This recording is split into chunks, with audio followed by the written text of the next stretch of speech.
HEDNA is delighted to welcome Steven van Bellegham as our next keynote speaker. Steven is the author of 4 best-selling books, including the Best Marketing Book of 2015, When Digital Becomes Human, and his most recent book, Customers the Day After Tomorrow. He has sold over 100,000 copies of his books, and they are translated into 7 languages. Steven is also an entrepreneur, co-founder of consultancy firm Nextworks, and content creation company Snackbites, and is also a part-time marketing professor at Vlerick Business School. Please give a warm welcome to Steven van Bellegham.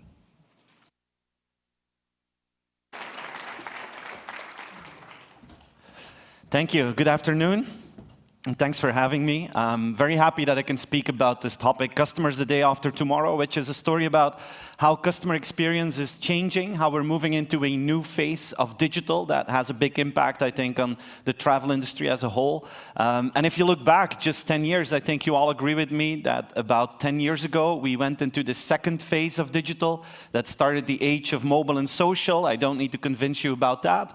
But the truth is that customer behavior fundamentally changed, and we see that every single day. This is an image that we're familiar with, but if you see the full picture, you understand the flip in focus that we had in the last 10 years. And it's crazy to see how just in a decade of time that an entire population adapted itself, and how you can see that in small things. These are the new Santa Claus letters that children write with the Amazon URL straight in it, so Santa Claus can easily find it.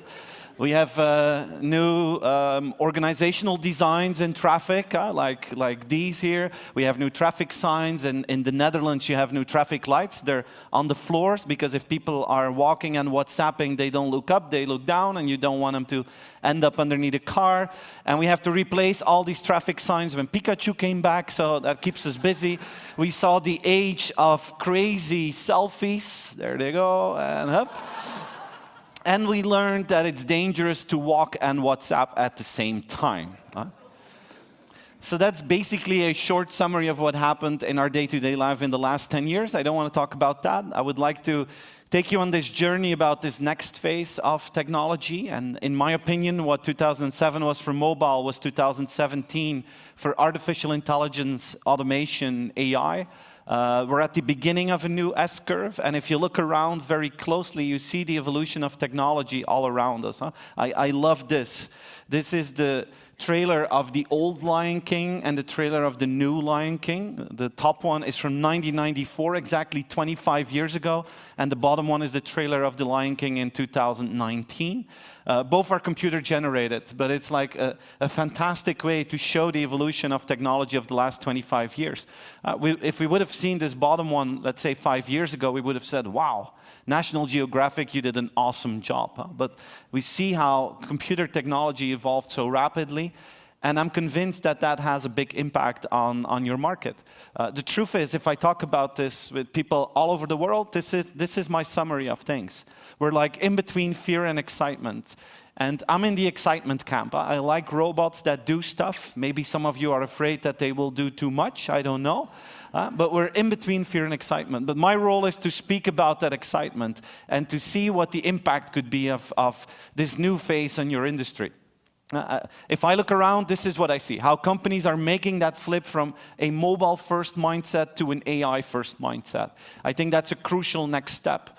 The only thing is that I can get really worried that people get overexcited about technology and that they forget the core essence of this whole thing, that it actually should be about how can we create benefits for customers. And there's still some opportunity there. I meet a lot of CEOs that remind me of this security guy here, who is convinced that he's saving the planet.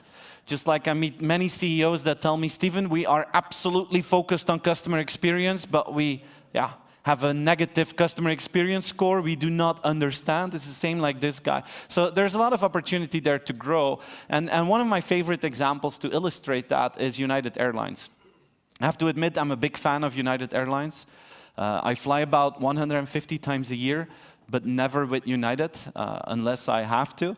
But I'm a huge fan because every year they do funny stuff that I can use in my presentations. And I would like to encourage them to continue with that behavior and thank them for that, because it's too good to let that go. This happened a few months ago.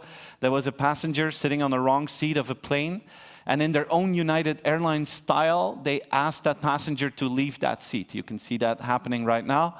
I don't know if you know the marketing slogan of United. Their slogan is, "We are the friendly smile in the sky." So this is what the friendly smile in the sky looks like in real life. So there's a gap between marketing and reality. And what's really cool on a day like that is to go to social media to see what customers have to say. Because then customers say, United, a smile in the sky is probably not the best slogan for you guys. Let's invent some new ones. And then they come up with things like this. United means we treat you like we treat your luggage. That's a good alternative. Or not enough seating, prepare for a beating. I love that one too. If you cannot beat your competitor, just beat your customer. Thank God for United Airlines, just avoid to fly with them. But there's a technical problem right now. The slides are black everywhere. You're going to come up again in just a few seconds. No, what I was going to say is that there's a big challenge to understand customer benefits and to translate them into real benefits for customers. This here is my favorite quote of Larry Page. He says, how is it possible? We have Elon Musk on this planet, and he launches rockets and they release satellites, and then that rocket comes back to Earth and it actually lands on a floating device in the middle of the ocean. We can do this as humans, but making a toaster that does not burn toast, that seems to be incredibly hard.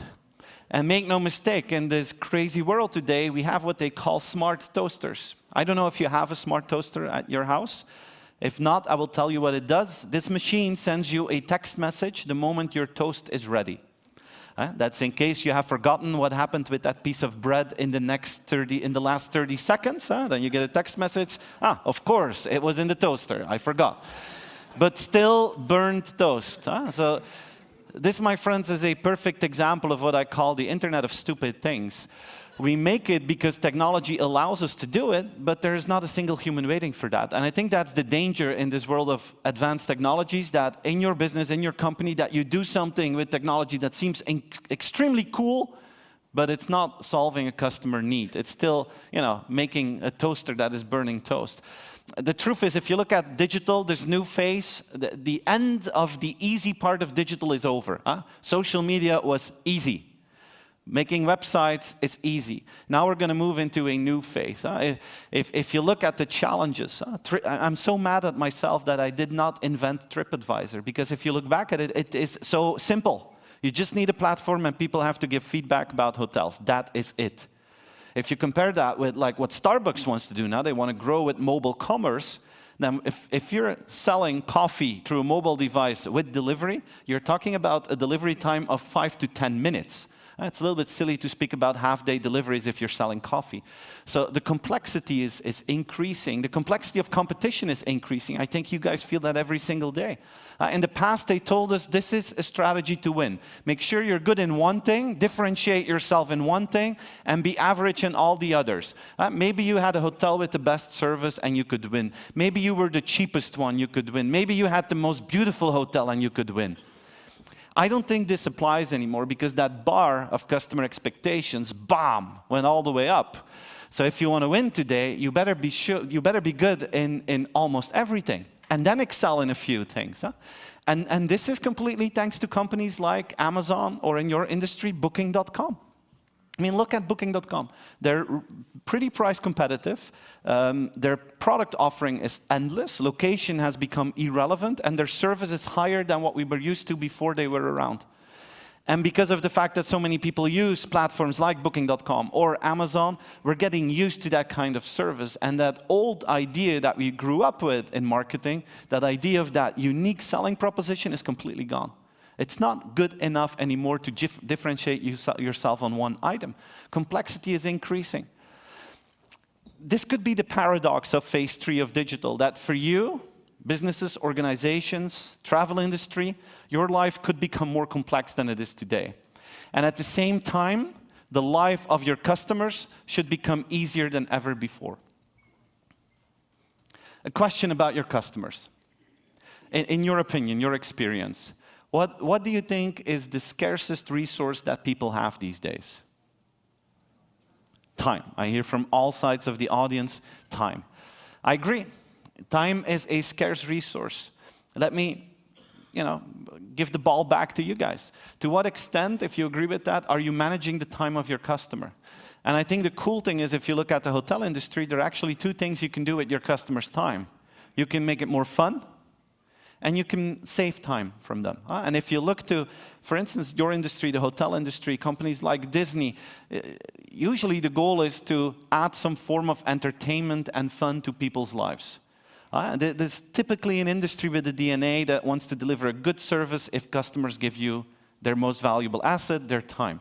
Technology companies are truly focused on saving out time of customers. What you start to see now is that some companies try to do both. If you look at Netflix, they're trying to do both. I'm such a big fan of the skip intro button of Netflix. It feels good. Every time that you push that, you're like, yeah, I saved another 30 seconds. And then you give them 2 hours back in return. That's the kind of trade-off that we have with them. But they're trying to save time and they're trying to enhance time. I see more and more hotels that are trying to, keep their DNA of making it a good time, but at the same time make sure that people don't waste time during certain processes like check-in or check-out. I see companies like McDonald's and Domino's Pizza that are investing more than ever in efficiency to save time of customers. But the truth is that the largest group of customers, of companies, is just selling their stuff and not taking into account the scarce resource that people have. I think if you want to use technology in this new phase, it's important to take into account this scarce resource of time and manage it accordingly and make sure you give something back to people if they give you their time. And the cool thing is, in this third phase of AI, that we can actually create benefits that help with that. We can create services that are faster than real time. Solve problems of customers before they know that they have a problem. We're entering a world of hyper-personalization. In a hotel, you should never ask the question again, sir, have you stayed with us before? It is a disaster if you ask me that. You should know. And say, oh, this is your first time. We're going to explain you everything. Oh, sir, this is the 5th time that you're with us, so good to see you back. Some hotels do that. Others keep me asking that question, is this your first time? No, I stayed 25 times with you. Personalization is crucial. And convenience, make life easy of people. Now, the bad news is that the experts in implementing this are the big technology companies. Both in the West and in the East, I spend a lot of my time both with technology companies in the US and with technology companies in China to understand how they work. Yesterday you had people here talking about China, you had people talking about C-Trip. I've been to C-Trip, it's an extremely impressive company. I'm a huge fan of Tencent. Tencent, one of the 2 big technology companies in China, together with Alibaba. Known because they're the owner of WeChat. I'm sure you're familiar with WeChat. Sometimes you still have someone in Europe or the US that calls WeChat the Facebook or the WhatsApp of China. I call that Western arrogance, if we say it like that, because the truth is they are light years ahead of what we have. Of course, they got 1 billion users, but if you look to a platform like WeChat, it's something that we cannot imagine, that everything that you do in your day-to-day life, you do it on WeChat. That's the difference between presenting to a group of people from the US or a group of people from Europe, where I'm from, or a group from people in China. The difference is that there is no one in this room, unless I can't see it, that has wires coming out of their pockets or their purses or their backpacks. You don't have that because you're relaxed. Because if your phone is out of battery, it's inconvenient. In China, everyone has like 2 or 3 wires coming out of their clothes.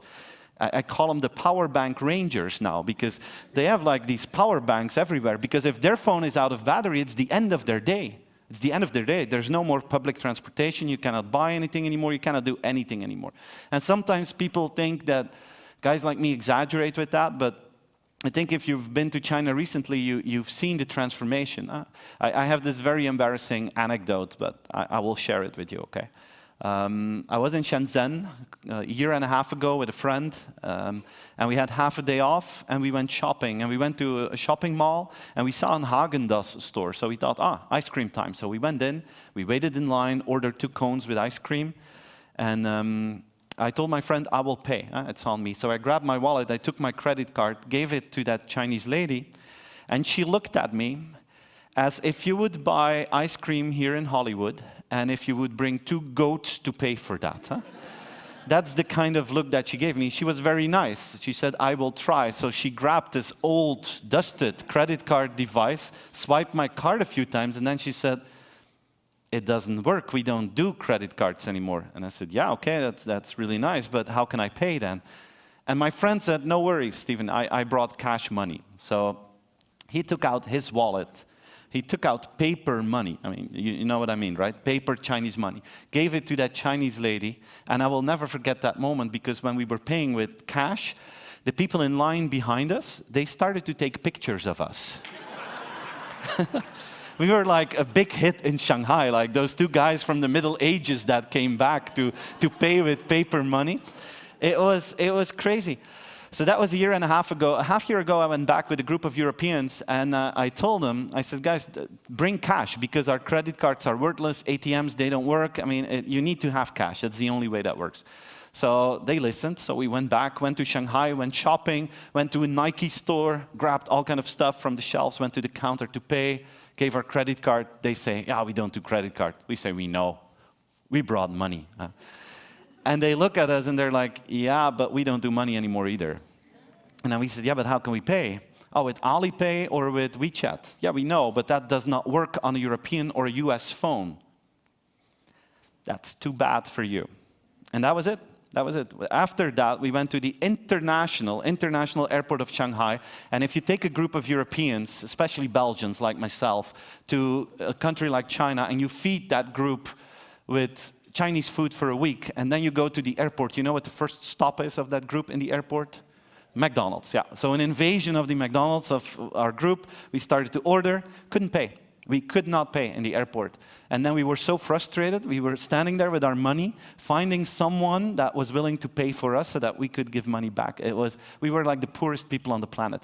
If you think that I'm exaggerating, this is how they arm wrestle now in China. They have their phones on it, they have a QR code ready, so the winner instantly gets his money. This is here an 8-year-old girl that is buying some candy in a store. She's there with her phone, with her watch, and there she goes, her QR code, and she has paid. This girl has never seen money in her entire life. She doesn't know what money is. She has never seen a credit card and does not know what a credit card is. These are homeless people in the streets of Shanghai that are all sitting there with a QR code to accept mobile payments, because it's a pretty bad business model to be begging for money in a world without money. And, I'm not exaggerating. It is a full transformation of making life extremely personal, extremely convenient, and faster than real time. And it is extremely scary to see how fast a society can change in that.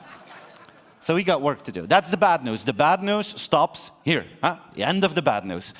The good news, I meet more and more companies like yours, companies that are, let's say, that grew up in an analog world and that are now transforming themselves, getting ready for the phase 3 of digital, phase of AI, and that start to play with that. Companies that understand that if you dare to dream about the best possible customer experience, that you can do wonders. And if you dream about that best experience and you reverse engineer that back to today, that you can actually, make a leapfrog as an organization. There are 2 ways to create your tomorrow. You can take what you have today and just improve that with 10%, or you dream about the day after tomorrow and you reverse engineer it back. And I believe in that last approach. I think that this is a perfect time to do it. And I want to help you a little bit with that. Structure your thinking, see how we can play with that. And I believe there are 3 investment axes that are crucial to think about and to speed up your investments in. Obviously data, obviously interfaces, and intelligence augmented. Let's start with data, the core ingredient of artificial intelligence.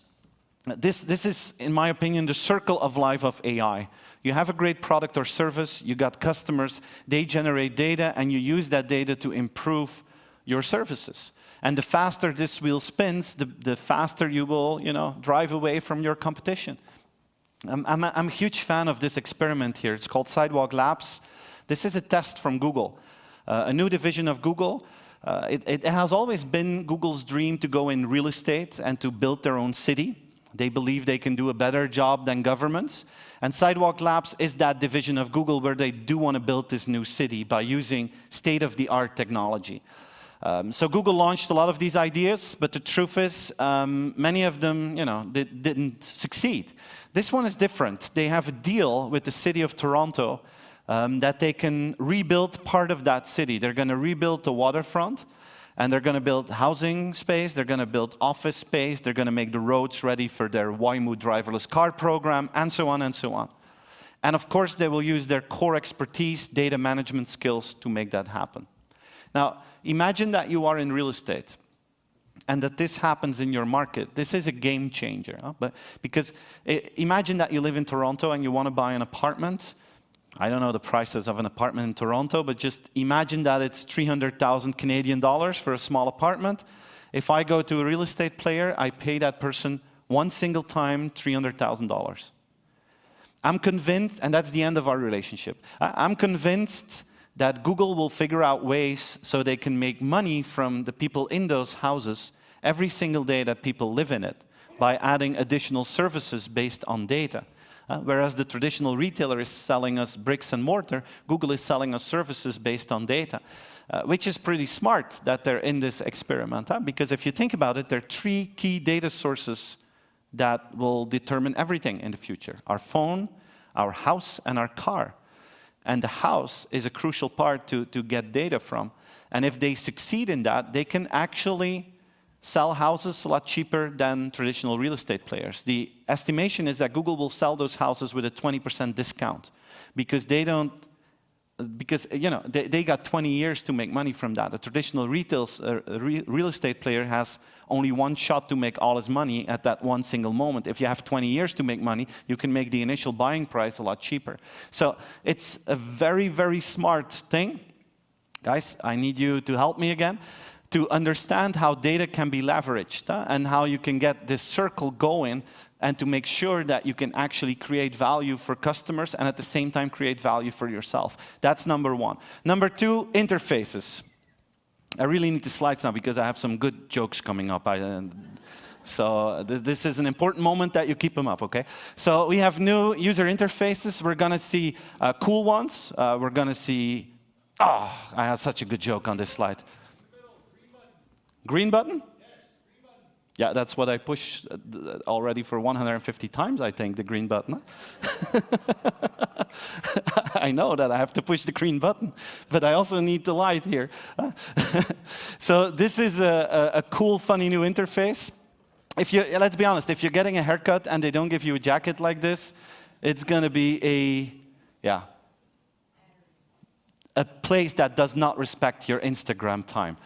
Or, if you got leaves that you have to clean up, make sure you use a drone for that, because otherwise your coolness factor decreases. If you have a dog, this is something you should try. Just one piece of advice: never let the children play with the dog and the drone at the same time, because otherwise you will never see that dog again. So, many new user interfaces.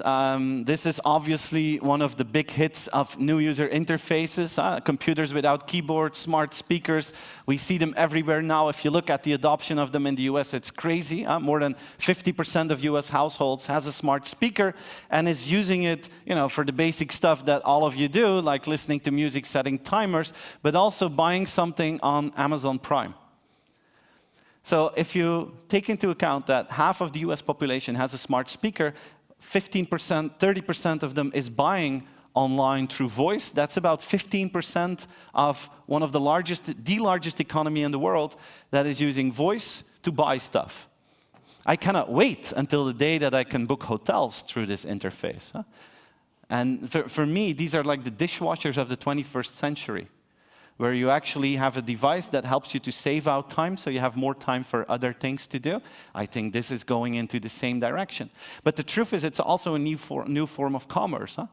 It's going from e-commerce to automated commerce to predictive commerce, a system that in the future, if I have a trip here to present in LA, that my assistant can see that months ahead in my agenda and is starting to look for a hotel without my involvement. Maybe in the close future, booking hotels is going to be based on algorithms, and it's going to be algorithm-based decision-making. To what extent are you playing with that? And if you look at what Amazon is doing, it's really, really smart. It's very comparable with what Facebook did 10 years ago when Facebook installed the Facebook algorithm, which is like, the system that shows us certain information and does not show us certain information. We know that, and we know the benefits of that. We know the downsides of it. But if you look at Amazon, in my opinion, they're doing the exact same thing as Facebook. The only thing is this is not an information filter. This is a product filter. Think about the power that they have if they can decide which brands they will show to a consumer. If you have the biggest store on the planet, and you have a filter installed in every household in the biggest economy in the world, think about the enormous power that you have at that moment. And it will succeed, because it leads to this. Convenience is the new loyalty. People do not fall in love with the brand anymore. People fall in love with the interface of the brand. Is it effortless? Is it easy? That's number 2. And it's not just in the online world anymore. You see the same level of convenience coming down to the offline world. When I was in Shanghai, we went to the HEDNA stores. And the HEDNA stores is a retail concept of Alibaba. It's a beautiful store. It's like the better version of Whole Foods. The food is basically still alive if you want to buy it. They prepare the food for you if they want. They have top chefs that make that. But the crazy thing is the store is beautiful, top location, and there is not a single Chinese customer in that store. The only thing you see are these employees that are running like crazy with these bags and their scanners, and they're filling up these bags extremely, extremely fast. And once those bags are filled, they put that little bag on some sort of an elevator system in the middle of the store. It goes all the way up to the ceiling. It goes all the way up to the other end of the store. It goes back down. And there they have like a fleet of little motorcycles ready to do the delivery. So what happens here is real-time grocery buying. You want to have lunch? Well, you push a few buttons or you talk, basically, and they promise a delivery in 29 minutes. Close to real time. A blend of on and offline in a mobile-first economy. So I've never seen the integration of on and offline so good as in those HEDNA stores. But if you look at what the impact is for customers, it's moving towards zero effort, because that is saving time of customers. That's number 2. Number 3 is intelligence augmented. I don't think AI will take all jobs. I think AI will enhance all jobs. I think AI will enhance customer service. I think the productivity and the quality of people in customer service will increase. This is one of my favorite examples to illustrate that. This is a company called Digital Genius. They're based in San Francisco.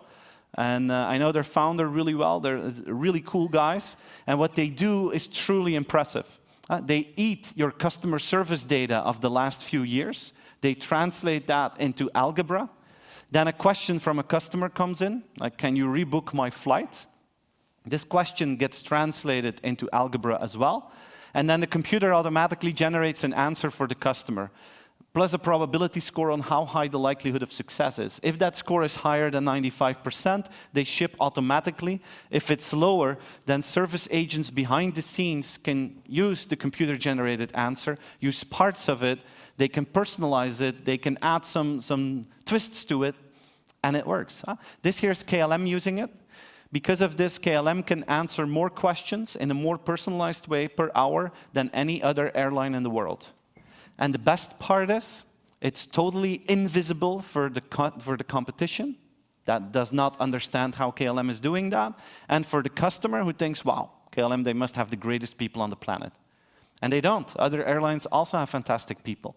But KLM figured out a way how to boost the intelligence of their people thanks to smart technologies. 3 investment axes to get ready for that customer day after tomorrow. Leveraging our data, effortless interfaces, intelligence augmented. Last thing I want to talk about is how all this is changing competition and how the day after tomorrow competition is more aggressive than what we're used to. And to illustrate that, I'd like to spend some time on what Amazon did in the last year and a half. I'm sure you saw that Amazon acquired Whole Foods about a year and a half ago. They paid $13.4 billion to acquire Whole Foods. This was the reaction on the stock market that day. Basically, all competitors of Whole Foods lost between 5% and 15% of their value. And at the same day, the same time, the Amazon stock went up with 3%. Back then, Amazon was worth 500 billion. So 3% is approximately 15 billion. So that must have been an interesting day for Jeff Bezos. Huh? You know him, Jeff Bezos. He used to be the richest man on the planet. He's into a divorce right now, so he is no longer the richest man on the planet, but he's okay, he's okay. But that day was really interesting for him. He spent 13 billion, and the market virtually gives him 15 billion back. It's like they're saying, here, Jeff, 2 billion for the party tonight, make it one to remember. Huh? That's the kind of feeling that I have with this.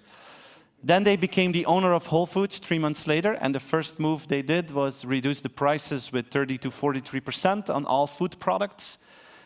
This is like dropping a nuclear bomb in that market. Huh? This is not fun if you are in that market. Imagine that Amazon acquires your biggest competitor, and the first thing they do is they drop the prices with 30 to 40%. That's a bad start of your day. And instantly you could see it again on the stock market. Kruger, they lost 30% of their value. Ahold, another big retailer, they lost 35% of their value in just 3 months' time.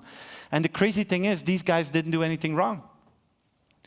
They just, had to witness what Amazon was doing, and the perception of their market changed overnight. Maybe the only thing you can blame them is that they were not serious enough about food and e-commerce, that they always thought, Amazon will not do that because it's too difficult, and so on and so on. Well, that changed on June 17 last year. Now, I have to warn you, I have a shocking video on my next slide. I just want to be honest about that. You're going to see two big food retailers, and they're fighting to win 0.5% market share. And for me, it illustrates what competition in the food retail looked like before Amazon joined it. So be mentally ready for this next slide. Here we go. We have food retailer A and food retailer B, and they're fighting over 0.5% market share. And food retailer A just lost a little bit, so they're doing a 3+1 promotion, and they got their market share back. The other one says, no problem, we'll copy that, 3+1 promotion. The other one says 2+1 promotion. And there's panic now. Huh? She doesn't know what to do, and she's like, what do I need to do? I'm going all in. I'll do a 1+1 promotion. Yes, I got my market share back. This video now continues for another 12 minutes. Huh? It illustrates competition in the food retail before June 17 last year. Now pay close attention, because Amazon is about to enter the game, and that will change everything. There is Amazon, and hopla. Huh? A new style of competition just arrived. I was in New York about 4 weeks after the merge of those two big companies, and I was amazed, because in 4 weeks' time, Whole Foods was like completely Amazonized. You saw the price reductions. They were all over the place. You had these technology corners with Amazon products that were new in those Whole Foods stores. And maybe the most impressive part was linked to their 365 product range. This is the private label of Whole Foods. It just took Amazon 4 weeks, just 4 weeks, to integrate that entire line on all their channels, on the site and the app through voice. I don't know about you, but I have never seen this before, where two big companies go together, and 4 weeks later, you have such an impact to the customer. I have never seen that before. This is a new style of competition, and the danger, or the annoying part, is that the market feels like this has become the norm. If you look to the US, this is an Amazonized country. 87% of US citizens feels like the service that Amazon is providing, that's what everyone should do. It has become the norm, which means that the norm is no longer what your direct competitor is doing in service. The norm is what Amazon is doing. Even though it's a different industry, this is how consumers look at it. And this is annoying for many companies. Many people have this feeling, like you have a handful of really, really strong big tech players, and then you have all the others. And sometimes it even feels unfair. It feels like those big tech players have different rules and different regulations than all the others. So this often leads to a devil's dilemma. Do you work together with those technology players and leverage among their strengths, or do you fight back? And there is something to say for both scenarios. And the truth is, most companies do both. They do work together, but they also fight back. And this is probably the question that I have most in all the boardroom tables where I can present. Company leaders are asking us and asking themselves, how can we keep a direct relationship with our customers in a world where big tech is trying to take over? And it probably won't be a surprise if I say that we will have to copy-paste the behavior of big technology companies a little bit.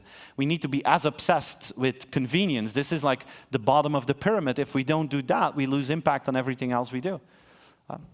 I hope some of you invested in these guys, not in the last 2 months, but a few years ago. But I truly hope that we have someone in the audience that invested in this company, that like outperformed Google times 200 on the stock market. A company that we all know, a company called Domino's Pizza. And just out of curiosity, is there someone in the room who invested like 10 years ago in Domino's Pizza? Can you identify yourself, please, if you have? No one. I haven't met someone yet. I've been asking this all over the world in the last few months. My conclusion is very clear on this. If you did invest in Domino's Pizza 10 years ago, you don't come to these kind of events anymore. That's my only conclusion, because you never meet them. But isn't it crazy that a company like Domino's Pizza, I mean, it's an old-fashioned pizza company in an old-fashioned conservative market, that they outperform these big technology companies? And for me, this is like the story of you and your friend walking in the jungle. So imagine that for a second. You and your friend, you're walking in the jungle, and it's a beautiful day. You're enjoying the scenery, taking some pictures. But suddenly, a lion shows up. What is important? What is crucial at that moment? It's crucial that you are faster than your friend.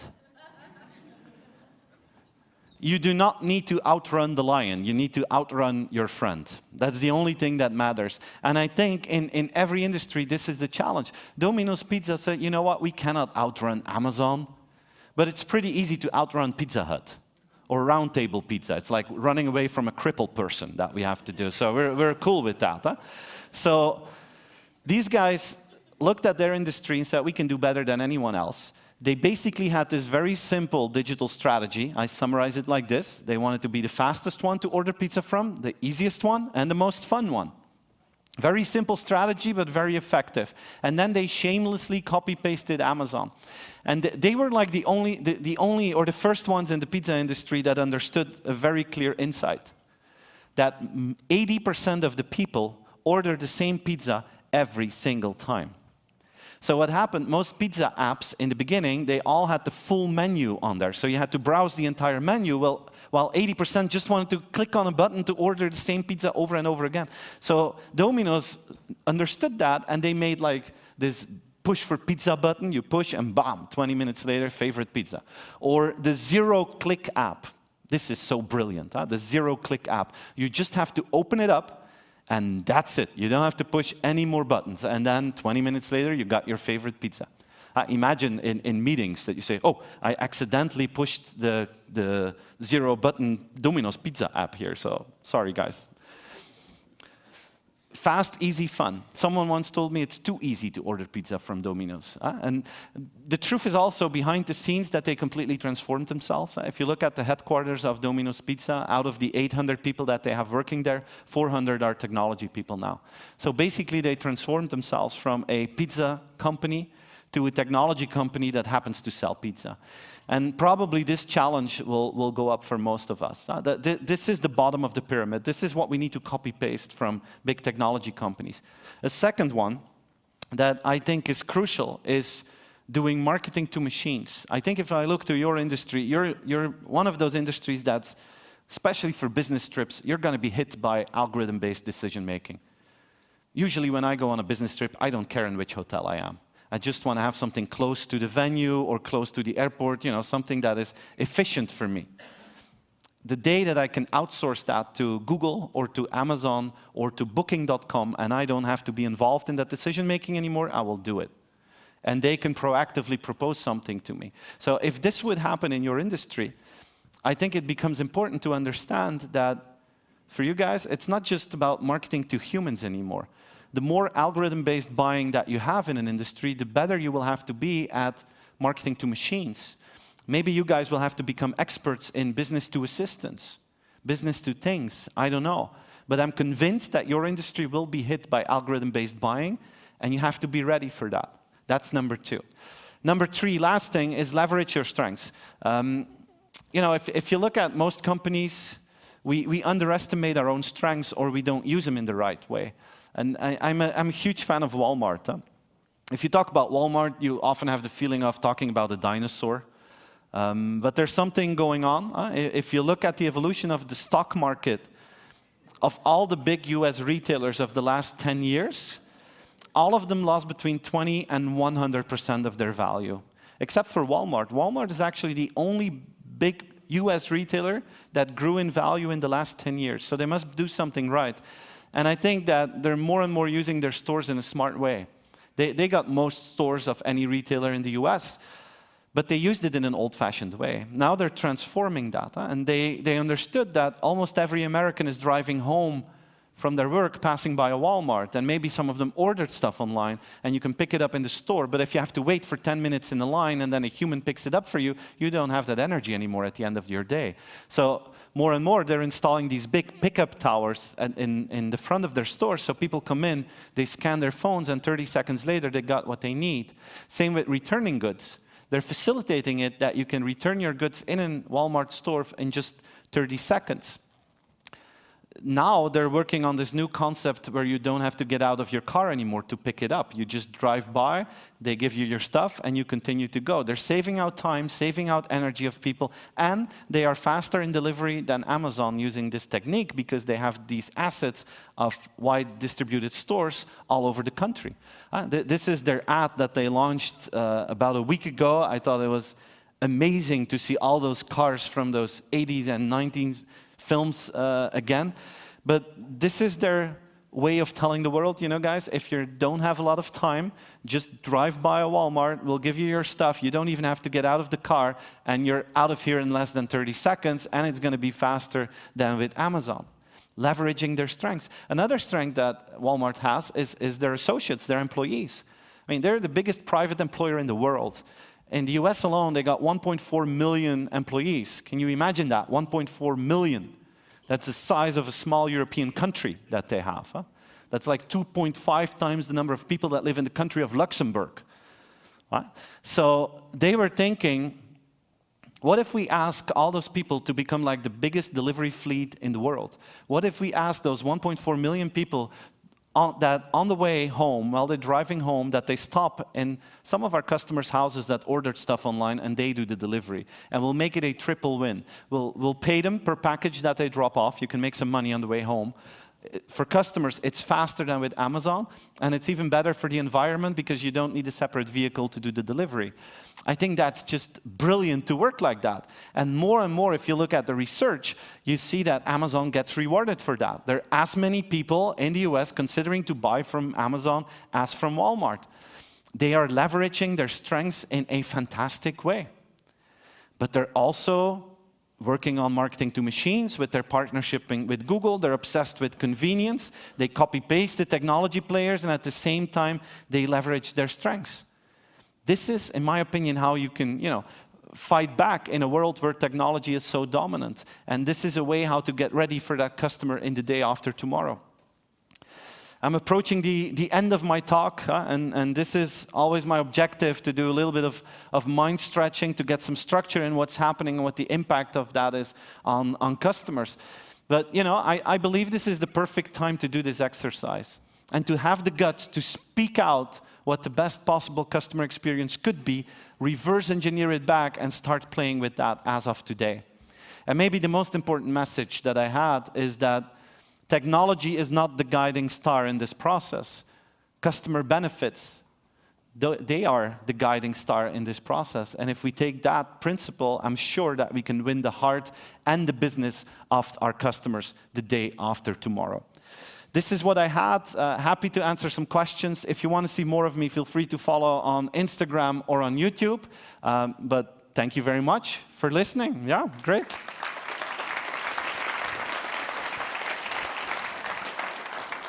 Thank you.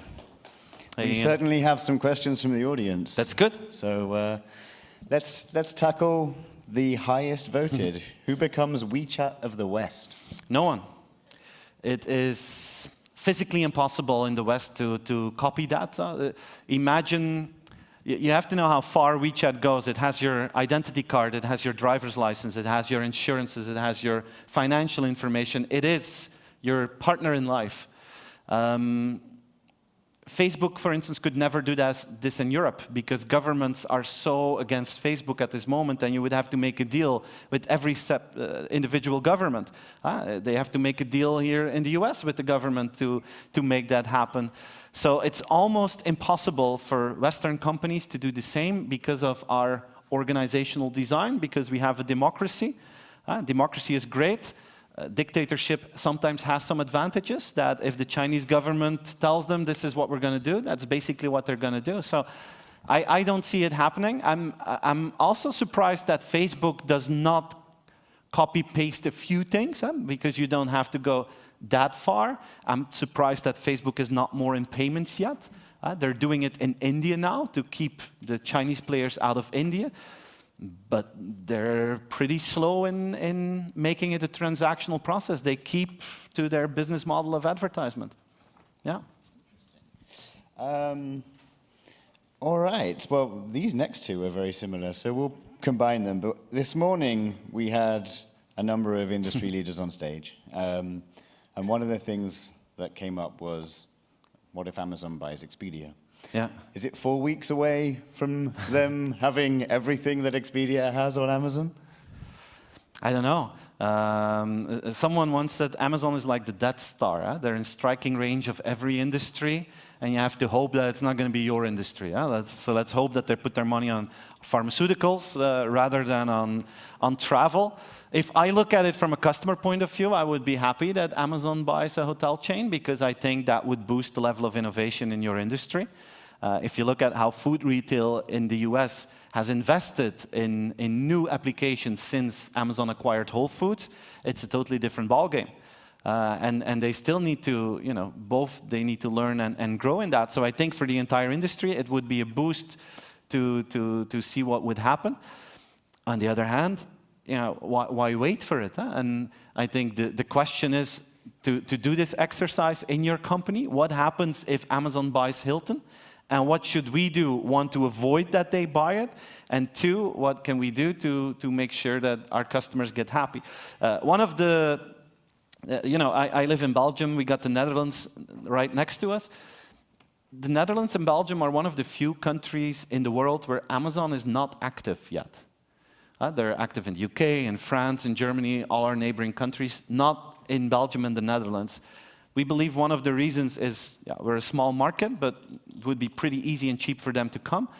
One of the reasons is that we have very strong local players in the Netherlands. You have companies that actually outperform Amazon in terms of service and have a very good brand reputation. I think Amazon now feels like, why bother? Because the quality of that market is really is okay. So I think the biggest barrier that you can put up to keep them out is make sure that they don't see that many unmet needs of customers. Because interesting markets for them are those where you have unmet needs combined with a market that is substantial in size. And if they have that feeling that that is a combination, there's a big chance that they will target their Death Star to that sector. If you want to keep the Death Star away, you make sure you have entry barriers for them, which is great customer experience. You still can't get a fancy dress costume in the Netherlands delivered on the same day. I will tell you that, and Amazon could do that for me. I'm actually going to ask the second question down here, since we're talking about the Netherlands, because I get to go to Amsterdam every quarter or so, and as far as I go in, it's getting a little bit better with my new chip that I have in my American card, but I would go in there and have a fairly similar experience to the one you were talking about in China. I would walk into a supermarket in Amsterdam, and they don't take cash, and they only take a card that has a chip in it, and they only take it with a PIN, right? So that was, even as a Brit used to the PIN stuff, I've been in the US for 9 years. It's hard to do that kind of stuff. How far away are we from being completely cashless? Depends on the country's culture, I think. If I look in Europe, countries like Norway are pretty close to being cashless. If I look to my country, Belgium, it's going to be difficult. And the reason is because I don't know how to translate this in a good way, but in Belgium we have what we call black money. Do you understand that in English? Money that people do business with and they don't want to pay taxes on it. That's my country. Huh? That's what we do. We are experts in that. We have the highest tax rates in the world, so we do everything as a national sport to avoid paying taxes. And you need cash for that. So in my country, that's going to be hard. If I look to the US, one of the biggest things here that you're going to solve is the whole tip culture. You know, you have to walk around here always with cash money to give tips to people. It's part of the service culture. It's cool. But the infrastructure is not ready for cashless if you think about the tip culture, for instance. So depending from country to country, I see a number of barriers that will have to be overcome. And those will, use cash longer. It's just going to be as simple as that. Thank you. So you mentioned TripAdvisor, building that platform that allows people to just review stuff. So Uber, you rate your driver, they rate you. Yeah. Airbnb, you rate your host, they rate you. It's back and forth. Are we going to be moving to a time where service scores are just given for everyday moments in our lives? I don't know whether you saw Black Mirror where that happens. Are we moving to that? Yeah, I think so. I think that reviews are going to be more important than ever, because the way that we look now to reviews is through the eyes of a human, right? I go to booking.com, I check the rates, and I think, I check the reviews, and I think it's okay. What if I outsource it to a machine? Then reviews are crucial. And I think this is a big advantage that you have in your industry. There are a zillion number of reviews available. For industries where you don't have reviews, this is going to be an advantage for the one company that does invest in reviews, because then the machine will go to that data, read it, and see how they can match that with their owner to do the best possible matchmaking. So today, it's still in a limited number of industries that we have these reviews, but it's going to grow in importance because of the algorithms that be used in decision making. Yeah, absolutely. And I think people like having their say, right? So yeah, that's also true. All right, we talk about readiness. We talk about all of us running back to our offices and working out what we do if Amazon buys a hotel chain. What's going to slow us down? What's going to slow our innovation down? You mean in an organization? Yeah. I like to use a metaphor of that. Ask yourself, what kind of organization are you in? Is it a plantation or is it a rainforest? And in a plantation, you grow bananas, right? And the only thing that matters is to make sure that you become more efficient. And you wake up and you think bananas. You go to lunch, you think bananas. We need more bananas at a cheaper price. And you're incrementally improving your things. The rainforest is more dangerous. Huh? You can get bitten by a snake and you die, but maybe you find, thanks to that, something really extraordinary and have the next big thing. So my feeling is that a lot of bigger, more older companies are more into the philosophy of a plantation, versus new style companies are more a rainforest. Now, my message is not to all those plantations, you need to become a rainforest, but the message is you need some of the ingredients of a rainforest to make sure that you have enough time to get to the next step. Huh? Ask yourself, how are we organizing ourselves? How much time and money do we spend on today? How much on tomorrow? How much on the day after tomorrow? And I used this once for a big Japanese car manufacturer, and I drew it on the drawing board, and I said, you need today, tomorrow, day after tomorrow. And their CEO said, Steven, that's not correct, that framework. I said, how can this be not correct? I mean, it's like the easiest management model in the history of management models. Of course it's correct. He said, no, and apologies for my language, but I'm going to say it like he said it. He said, no, you're forgetting something important. We don't just have today, tomorrow, day after tomorrow. We also have the shit of yesterday that we have to invest in. And that's a reality for many bigger organizations, that you spend a lot of time with stuff from the past that isn't functioning right, and because of that, you don't have time to work on the day after tomorrow. That slows you down. So do you throw it away and start again? Sometimes you have to. Okay. Interesting. You arrived yesterday. I'm not sure how much of HEDNA you saw today, but the question is... I arrived last night, and this morning I was doing some work, so I haven't seen anything. Embarrassing answer to that question. That's okay. let me just take a second to plug the survey then. So we'll ask the audience what the best thing you saw of HEDNA is when we send out the surveys afterwards. So please share that with us. Is there a danger of Amazon owning AWS? It's a really interesting question. Before I came here, I was in Seattle. I spent 2 days there with Microsoft, with their AI teams, to talk about the future of AI. And at a certain moment, I asked them, we were talking about how Amazon is leading, how Microsoft is leading, how Google is leading in terms of AI here at the West Coast. And I said, what I don't understand is why Apple is really bad at it. I mean, Siri sucks. It's not good compared to Alexa or Google Assistant. And he said, you know what? It's because Apple is not in the cloud. And the truth is, you can be as good as you want if you don't have the power of the cloud next to your AI capabilities. You can never do it. So Apple, at this moment, can never be a leader in AI because they don't have the cloud. So if you want to see the power of a company today, you don't just look at AI capabilities, but you also look at the link that they have with the cloud. And of course, AWS is like the leader in this field. So I don't know if it's a danger, but for them, it's absolutely probably the most brilliant move they've done in their entire history, not knowing it back then, but now it's extremely powerful what they have. Yeah. Stephen, we are at time. I want to say a huge thank you for sharing your Hope you liked it. wit and insight with us. Thanks very much. Thank you.